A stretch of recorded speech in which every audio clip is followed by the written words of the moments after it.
Hello everyone, my name is Asia Johnson. I'm a student here at Seminole State College, and today we'll be discussing the sociology and policies related to mental health among college students.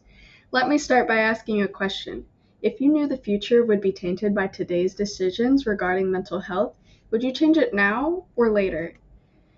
Over 60% of college students meet the criteria for at least one mental health issue. This represents a staggering 50% increase since 2013.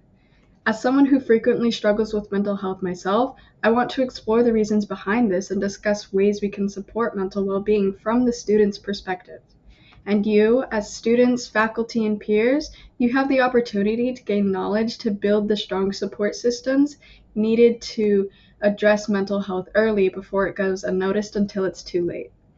But first, let's look at what the experts are saying about this. Today, we're going to be looking at two articles that studied the cause to the poor mental health among students. The first article looks at how social media leaves students paradoxically alone. Cooper found that Gen Z spends an average of 4.5 hours on social media, and this excessive social media use can lead to feelings of loneliness and comparison, which can harm our mental health. The next article looks at why health literacy is important to mental health. Health literacy refers to an individual's ability to access, understand, and use health-related information to make well-informed decisions about their mental being.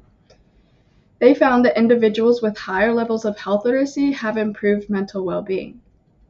Now, I did my own survey of 25 college students to find out whether or not social media use is associated with increased anxiety and decreased well-being among college students. We'll be focusing on the questions related to how much time students spent on social media, how often they felt it impacted their mental health, and their responses on a PANS-GEN scale. When asked how often social media affected their mental health, 60% said that it sometimes to always affects their mental health.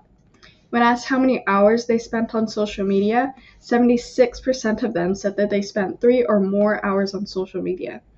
Taking a closer look at the time spent on social media and how often they felt anxious or stressed after using it, of those who spent 5+ hours on social media, 57% said that they were anxious after. Of those who spent 3 to 4 hours on social media, 58% of them said that they were anxious after. Together, they made up 44 of the 52 total percent who said that they felt anxious or stressed after using social media. When asked to rate their feelings using the PANS-GEN scale, the results provided insight into the emotional trends and patterns experienced by individuals. The words strong, proud, and alert were all ranked on average below moderately. This suggested a low self-esteem or lack of motivation in these students. The words irritable, jittery, and nervous were all ranked on average above moderately. This was indicative of a high stress or anxiety among these students. Now, going back to my hypothesis, based on these results, there is a correlation between social media use and increased anxiety and lowered well-being. But with that being said, not all hope is lost. The TED Talk Is Social Media Hurting Your Mental Health by Bailey Parnell. She suggests some tips as how we can positively use social media. The first being to recognize the problem of mental health. Doing so can help improve your health literacy, which, as we've seen, positively impacts our mental health. The next is to audit your social media. Just be mindful of what you consume online and unfollow things that can make you feel bad. Lastly, we can model good behavior online. We can set the standard for good behavior by treating others with respect and kindness. And where you see negativity, leave positivity. Now let's turn our attention to some policies designated to enhance the mental health support. Several states have already enacted policies relating to mental health insurance parity, which refers to the requirement for health insurance plans to provide equal levels of coverage for mental health and substance use disorder services, just as they do for medical and surgical care.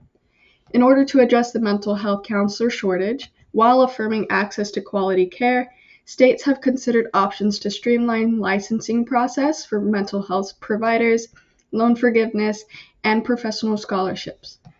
Sharing mental health information across campuses, including the National Suicide Prevention Lifeline 988 and the Crisis Text Line, which can be accessed by texting HOME to 741-741, can give students the opportunity for mental help on their own time. And lastly, we can implement a mental health module into college introductory classes like the IDS 1107 class we have here at Seminole State. An advantage to having state government separate from federal government is the ability to observe and evaluate policies in other states. If a policy proves less effective in another state, we don't have to adopt that measure to improve our own communities. And remember, mental health is in our own hands. By making informed choices, supporting each other, and pushing for better policies, we can create a lasting change. Thank you.